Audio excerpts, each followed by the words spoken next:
maybe you're not an artist, maybe you're a creative business. But it's important to every once in a while analyze the market and see where things are being priced at and how that might affect your profit if you get a chance to raise prices just based on everything else that's going on in the market. You are now listening to the Creative Juice podcast, brought to you by IndiePRO.io.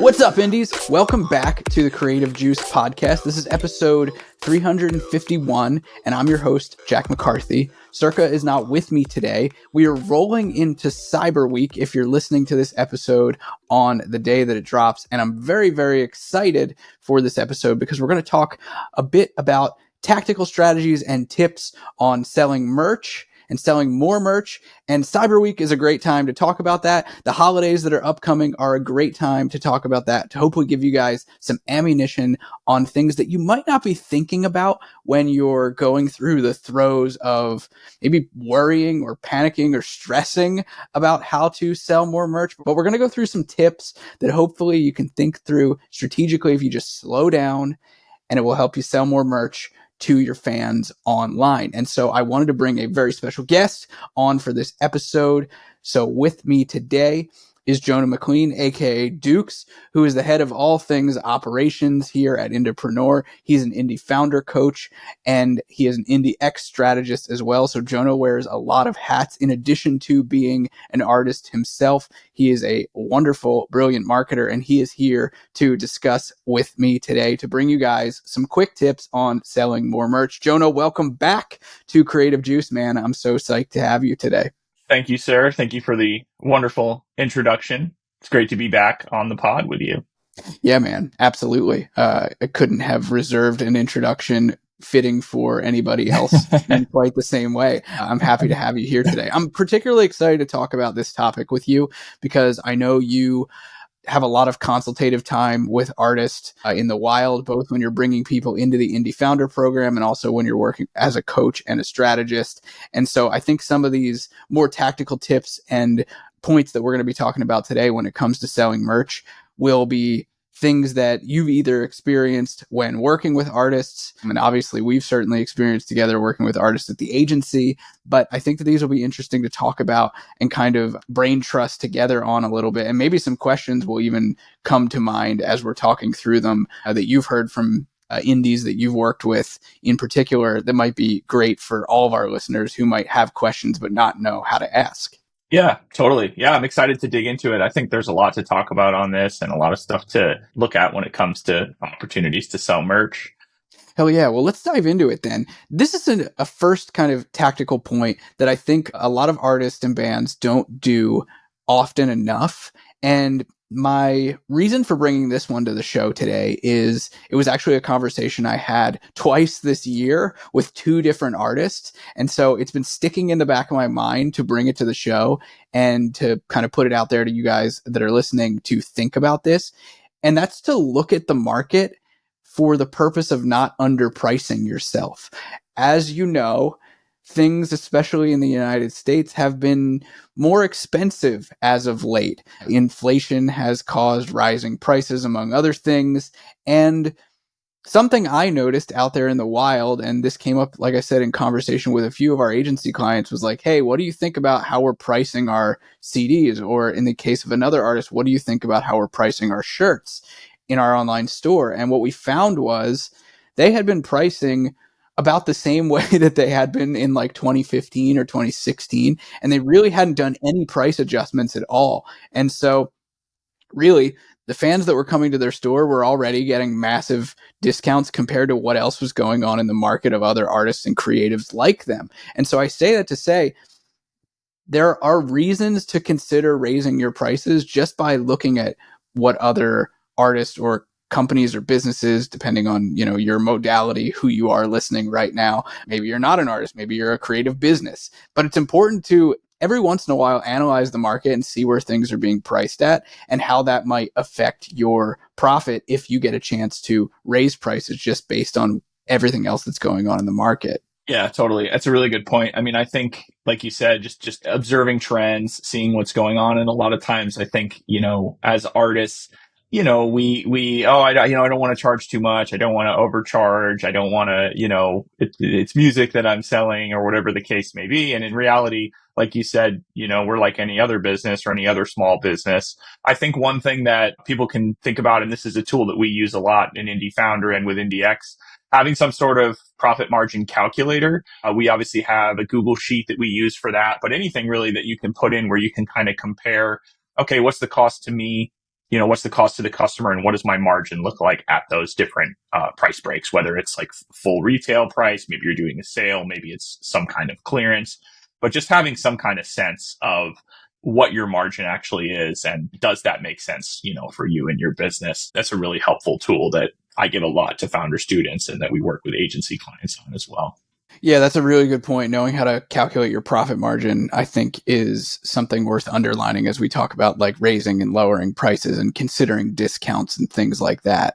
That's really, really important. So getting that, something that you can do back of napkin math, something that you can do mentally in your head, being able to crunch numbers like that is really, it's important to any kind of business. So you need to be able, you need to be able to do it. That's a great point. Yeah, totally. I mean, I think again, we need to treat that stuff just like you would any other business and being aware of it. And a lot of times just getting it down on paper and getting a clear picture. Maybe you're undercharging. Maybe you could be raising prices kind of to your note. It's like if things are getting more expensive, there's no reason that our music and our merch can't either, if it makes sense, For sure. Yeah. And what's interesting is talking about this at this time of year is actually particularly helpful, I think. Whether you do or don't choose to raise product prices for offers that you might be running, right now during Cyber Week or into the holiday season, if you're running sales promotions, is one thing. But going into a new year when you're potentially bringing on new inventory, potentially bringing on new merch designs and things like that, it gives you an opportunity to kind of refresh your pricing as you go into a new year. And certainly if you're running holiday offers and things like that, and you're bringing on new merch around this time, whether it be into Cyber Week or, like I said, at the holidays, take this lesson and consider looking at the market before you launch those offers, because you might actually have some additional profit margin just by some simple price raises as a result of, what the market is doing right now. So I definitely think that that's important to look into and consider. The next point that I wanted to bring up today, and this is particularly pertinent to Cyber Week. If you're looking to sell more merch, find ways to add bonuses and value to your existing products to turn them into offers. A lot of times, creating a great offer can just be as simple as adding on additional stuff, oftentimes low cost, high value stuff, low cost to you, high value to a fan, additions to a product can really take something from seeming like, just another CD or record in your store or another t-shirt to something that feels really cool and special and timely for what you're trying to offer. And this time of year is great to consider this kind of stuff, especially with the holidays. An artist that we work with at the agency a few years in a row actually has done holiday cards with certain offers around Black Friday and Cyber Week. And other than that, many times the products that they were selling were really no different than just adding on these bonuses into it. Stickers, signatures, things like that that are very low cost, but high value to a fan can be cool. They can also be a bit more costly. You don't just have to think about signatures and things like that. You can think about pins. You can think about bundling items together, but find ways to add on bonuses. Yeah, I think that's something that, again, as artists, as musicians, bands, solo artists, whatever you are, it's a big benefit that you do have over maybe a typical e-commerce business or something that doesn't have as much of that personal touch. People are investing in you and us and our businesses because they care about our art, ideally, right? Like they care about the music, and those kinds of add-ons are a great opportunity to really lean on that and be able to show people, hey, I'm investing in this too. I have all these cool things that I can, give back to you. And to your point, Jack, whether that's low cost to us as artists, the things I always try to tell people is make it high impact for your fan. So making sure that the things that you are delivering on mean something to them. Maybe to your point, Jack, maybe it's pins, stickers, whatever the case may be. a lot of times those things really can stand out. And if you're looking at something like raising prices, how can you deliver more value on that without increasing the cost to you significantly? It's looking at things like that, add-ons that you can include that mean a lot to your fans, that ideally don't cost you an arm and a leg. For sure, yeah. And to add to that, something you just made me think of when you said high impact, right? What's cool about adding bonus value to an offer is you can actually make the bonuses the thing that is timely. So one, what I mean by that is like it's the thing that expires when a sales period ends. But two, like bonuses can be like themed around certain things. Like we talked about the holiday cards, right? Like you're going to give a holiday card around the holidays as a bonus versus something different that you might do in the summertime. Like, I don't know, like a visor or like a fanny pack for like Yeah, festivals or something like that. yeah. So bonuses can change with seasonality, which is really cool. It allows you to make the offers for what would have normally been a product that, maybe somebody would have just glazed over in your store. All of a sudden it becomes something it has a little more spice to it. Yeah, totally. I think it definitely is the kind of thing where you can lean on times of year. You can lean on things that are going on in your own schedule as a band or as an artist. So obviously, if you have a new album or you've got new music, maybe you have a single that's been getting a lot of love in particular. Maybe you could put things together around that. Maybe there's something in the lyrics of that single that you could turn into some kind of product, or even put a lyric on a sticker or a shirt or a patch or whatever the case may be. So yeah, definitely looking at it in terms of as things evolve. It doesn't need to be this static one-time thing. Sure, maybe you always do stickers or guitar picks, things like that, but trying to think about things that are going on in your music business that can be relevant for people based on that time of year or based on what's going on in your calendar with your music. Well, I'm glad we started to trend in that direction of this conversation, because it kind of transitions us nicely into the next point that I wanted to make, which is about actually branding your offers, which allows you to like literally give them a name. Because what this allows you to do is you don't have to do this for each and every offer. You don't have to do this all the time, but there are opportunities to reskin your offers when you brand them. For example, we have a client who they call Black Friday Orange Friday because orange is a big part of their brand. Now, we've run Orange Friday offers for them at the agency year over year, and those offers have changed, right? It's been different almost every year. That said, there have been other times throughout the calendar year where we have run the exact same offer, so to speak, except for the name. So for example, like we might have run a Black Friday sale or an Orange Friday sale that was 25% off plus some bonuses, and it was Orange Friday, right? We might run the same 25% off plus a different set of bonuses maybe in the summertime, but that might be called, I don't know, like summertime splash sale or something like that.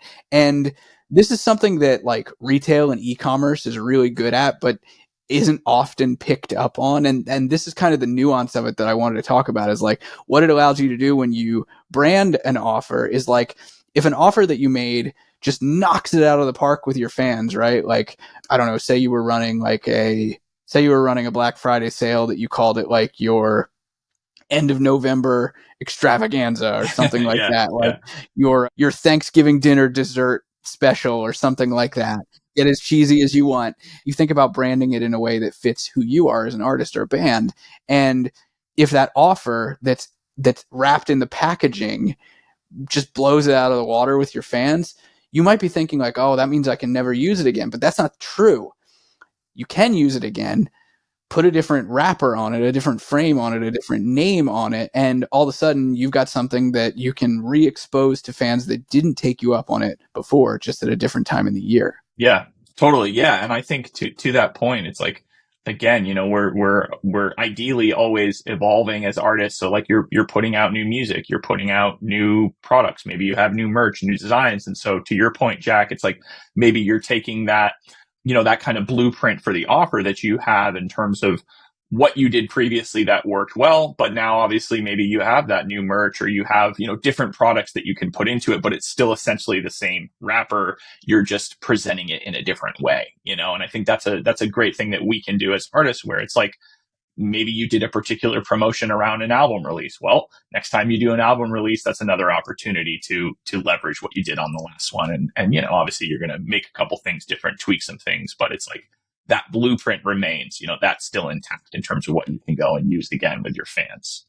Yeah, for sure. I'd be curious to know what you see out there in the wild, specifically like coaching students around this kind of stuff when you're working with artists, because I know that when you have a limited product set, it can be really challenging. And I wanted to bring, this branding idea of offers to the show specifically because it can be a lever that you pull that sort of alleviates that a little bit, right? If you've got like a few hero products that are kind of like your main thing right now, especially if you're just starting out and you don't have a lot of capital to deploy on making new merch, making new designs. Maybe you're not ready to just pump out a shit ton of records. The ability to do this, brand an offer, swap in bonuses, swap in discounts, potentially add urgency and scarcity, take everything out of this playbook of making offers and doing it consistently throughout a calendar year. I think those can be the kind of things that allow you to free yourself of the confines of your product.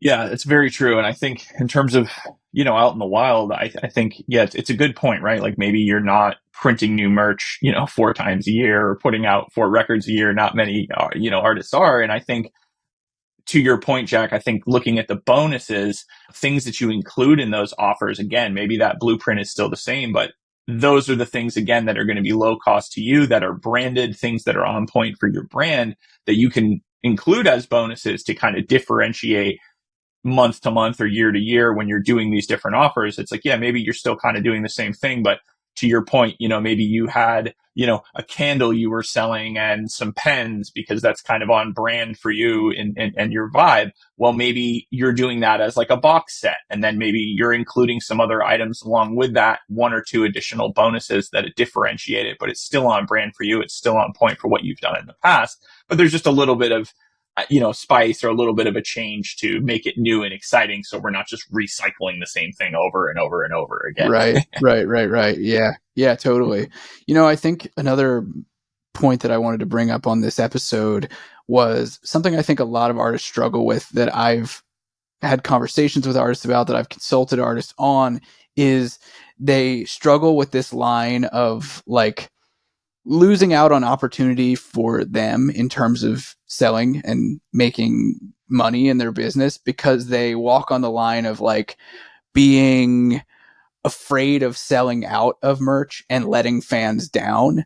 And because they don't know what to do, they don't know how to message when that happens. Like they don't know what to say, how to position it. And in particular, they don't know what to do if they want to have more product later. And I can only say when it comes to this is like, don't undercut your opportunity because of that fear, because there's so many ways that you can bring products back if you sell out. One, it has a lot to do with like setting the expectation of like things are going to sell out. If you don't act, you're going to miss out, and that's okay. Then you can decide whether, am I going to retire a product altogether? Am I going to put it away for a while and potentially bring it back? We have a lot of clients who, we've kind of positioned them strategically to be like, we put stuff back in our vault and every once in a while we'll take things out. We kind of stole this from the classic Disney. The Disney movie vault is a marketing concept that was brilliant, where Disney would put, classic movies, they'd take them out of the Disney vault, they would sell them, and then they would put them back in the Disney vault and take them out like a year later. Brilliant strategy. If you remember the commercials from the 90s, like you would see the Disney vault closing and like sad kids and shit. It's going away. Yeah. It's going back into the Disney vault. Don't let your kids be sad on Christmas. This kind of psychology can work really well, and you can play off of this and not be cheesy or weird. It actually gives you a cool opportunity to surprise fans with what you might bring out. Now, that's another way of like, if you sell out of something and you don't want to repress it or reprint it, you can later if you decide to. Another way of doing this, and we talked about a story about an artist probably a few months ago on the podcast, but one of our clients at the agency, what he does a lot of is like, he represses records, but they all are new variants. So while one variant is selling out and, some fans might be bummed out by that, he still has the opportunity to bring it back and continue to sell to existing fans and new fans, people that haven't bought, by just bringing out a slight variant. And looping back to what we were talking about bonuses, like if you can't do variants necessarily, you can do bonuses. So this kind of gives you the opportunity to fight against that like fear of selling out and then knowing what to say when you want to keep selling. Yeah, there's a great quote from, I think it was Bill Withers. I don't remember the exact quote, but essentially what he had said was, I don't care if you're a musician or a furniture store, the best sign that you can put up in your window is sold out. And, I think as artists, we get in our heads about, if I run out of this or run out of that, should I print more? Should I not? My philosophy, and I think I try to, with agency clients or with students, it's never a bad idea to have more merch. And obviously, if there's a product that you really feel like this is something you want to sunset, or it's not something that you want to continue to restock, sure, that's one thing. But I run into a lot of times, for example, with even something like free plus shipping and handling, where people say, I'm down to my last 50 CDs and I don't want to get more because I don't know if I'll sell them, or maybe they're afraid that they will. And I think at the end of the day, having that inventory and having things stocked for you it's always a good move, because you're going to eventually sell that stuff. You're going to have other opportunities. And to your point, Jack, for example, with the variants, right? Like maybe people feel like, I've really pushed this album. I've been selling vinyl or CDs for the last year. You can always go back and maybe you do a deluxe version. Maybe you do something like that where you're including additional items, those bonuses that we talked about, stickers, a patch, a print, whatever the case may be. That's a whole new product for your fans. And yeah, it is the same music, but it's a new experience for them in terms of being able to take part in that and get those bonuses from you. And I definitely think that's something that people shouldn't discount, is being able to come back to the market with ultimately what is the same product, but being able to position it in a different way using terminology, deluxe version or limited variant or whatever you can kind of come up with around your products. We often have to remember that what's old to us is not old to our fans, our customers. And really, like, there are so many different ways to put a new spin on something and remarket it to your fans. There's so much opportunity to do that. So yeah, I definitely wanted to lean into that on this episode in particular. Like, as you're thinking about selling throughout the remainder of Q4 here and going into the new year, I think that's a really important one. And, to add to your point too, Jonah, you mentioned like having inventory in stock is a good thing because you'll have opportunities to sell it. I think something that a lot of artists, when they get tripped up about having more inventory, is like, don't forget, and I recommend this to so many clients, it's like, okay, order more. You're going to move them at shows. Like if you're playing live shows, you're probably going to move some of this excess there anyway. So just take care of it. I think that's something that we forget, is like your online inventory can be shifted around accordingly and used for different purposes. Yeah, totally. I mean, one thing that I've run into a fair amount with founder students in the coaching program is people wondering, about vinyl, right? Vinyl is a big expense. It's a big upfront cost to us. And, maybe someone did a pre-order, or maybe in that first round of selling their vinyl and pushing it to the email list, maybe they run some ads. Maybe they only sell a third of the inventory that they ordered. Let's say they ordered, 300 and they sell 100, right? And then perhaps feeling like, now I have 200 vinyl. Like that's not a bad thing, and Jack, like you said, it's like, that's opportunities to sell that at shows. If you go on tour, you're going to want to have products to sell, vinyl to sell. So yeah, I always try to tell people, within reason, obviously we don't want to over leverage ourselves and spread ourselves too thin and spend a bunch of money we don't have, but having those products in stock, even if you don't sell them in the first week or the first week or two, that's inventory that you have now for your business. And there's going to be so many opportunities to move that stuff in the future. You shouldn't let that scare you, because there will be other opportunities to sell it, further down the line. Yeah, for sure. And dude, we're like hitting on so many points here. And really, this was like the last main point, but it's funny how these kind of like logically all flowed into each other. I really didn't intend for it to be this way. But I think the last main point that I want to talk about when it comes to selling more right now, and just like these kind of like tactical things that you can be thinking about, is like, give fans more chances to buy from you. I can't say it enough. Like, it's so understated that the frequency at which you decide to message your fans about new cool stuff that you've got for them that they would dig, the more sales you're going to make. full stop. Like, I'm signed up to so many artists' email lists because of the research that we do at the agency, and the frequency that they email is just not enough. The frequency that they message is just not enough. The frequency that we let ads run. I mean, I've had tug of war with clients about like, oh, like people are saying they're seeing our ads a lot, so we should probably turn them off. Like, this tug of war that I've had is just awful when you're making money and you can continue to make money. I say that to say, give your fans more opportunities to buy. We just rigged up an email marketing automation actually for one of our artists at the agency. And we're running, man, this automation has, I think, like 15 or 16 emails spanning the next 6 weeks to their fans with just different merch that's in this holiday collection that they dropped. And there's a lot going on. Like, there's a lot to tell fans about. So often artists and their teams have this tendency to try and compress everything into one or two messages as opposed to like letting it take the space that it should have. So like this email series, for example, has emails that are dedicated to certain products. It has emails that are dedicated to urgency around certain products, meaning like the stock is limited, so there's not going to be much left. Urgency and scarcity there. There's urgency on shipping, actually. One of the emails is like, this is our last chance to get to get your stuff before Christmas, for example. That's one of the emails that goes out. There's a whole bunch. There's urgency on, okay, like we're in January now and the holidays are almost done. That means this collection is gone. Like, it's going away.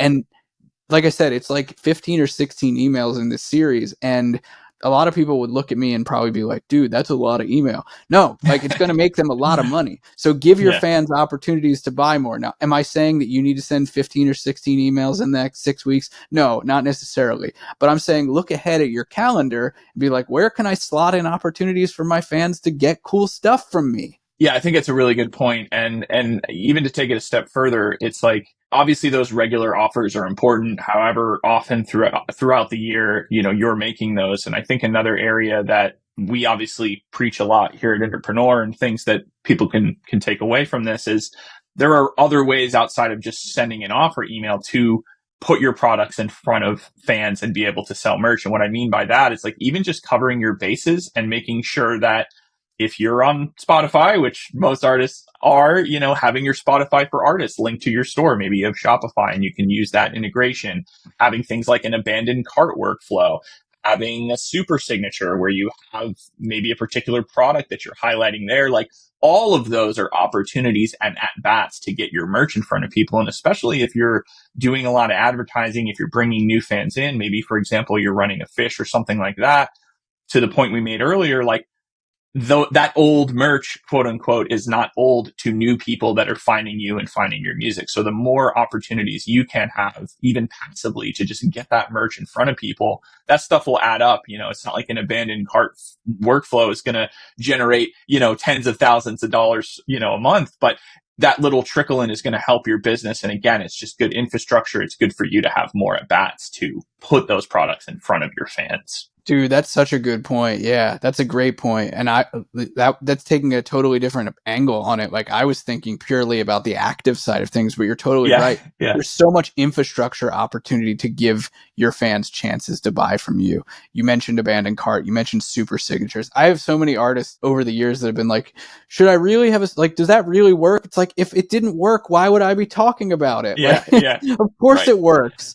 Same thing with Shopify merch integration with the merch bar there. Yeah, all of that stuff. Well, and it's like, again, will it work? Yes, we wouldn't be telling you to do it otherwise. And it's like, well, to what extent, right? Like, and that's where I try to tell people, it's like, look, even if it works twice, you know what I mean? Like, that's still a better chance for you and more revenue for you. Whereas if you just didn't do that stuff that takes, a few minutes to set up, having a super signature is very passive. It's not like it's a lot of work for you to do that. And if you get 2 sales out of it, over the course of a year, hey, that's still a win for you. So, dude, yeah. I mean, let's talk about that. Like, the ROI on passive infrastructure based visibility on your offers is huge because it takes so little effort. Usually there's no cost. You're not running ads. The ROI on an abandoned cart sequence is enormous. Yeah, exactly. I mean, especially if you're using a CRM with templates, which most will have, it's like write a couple emails, change the stock language that they have in there and turn the workflow on and you're pretty much good to go. And so, yeah, to your point, it's like not a lot of lift for you and a really good, easy, passive way to get that stuff in front of your fans. Same thing with the Spotify for artists. Like, I'm currently sold out of vinyl, but when I still had a bunch of vinyl left for my Dukes project, I would pretty consistently sell through those just from them coming in through Spotify for artists. And I think that's a really good example where it's like, had I just not done that because it took me an extra 10 minutes to set up, probably would have missed out on those sales. Who knows if they would have gone all the way to my Shopify store to try to find that, So yeah, I think it's definitely low lift to us. High ROI, as you mentioned, great for us in terms of being able to get that return. Yeah. Yeah, I love that, man. This was super good. I hope that you guys found, this more tactical episode helpful as we're cruising through Cyber Week here and getting into the holiday season more and more. I hope everybody had a successful Black Friday sale. Obviously, we've talked about that plenty on the show. But Jonah, thanks so much for joining me today, man. This was a lot of fun. Yeah, man. Pleasure as always to chat with you here on the pod. Yeah, for sure. Definitely helpful. And I appreciated your insight and getting to kick ideas around with you as well. Hopefully you guys dug this. Use these tips to go sell more merch. There's a lot of opportunity here as we wind down the rest of 2024 and start getting into 2025. So I hope you guys dug this. Jonah, thanks for joining me. Thanks, man. See you guys. Thank you. We'll see you guys next time. Peace. Can y'all really feel the East Coast, feel the West Coast,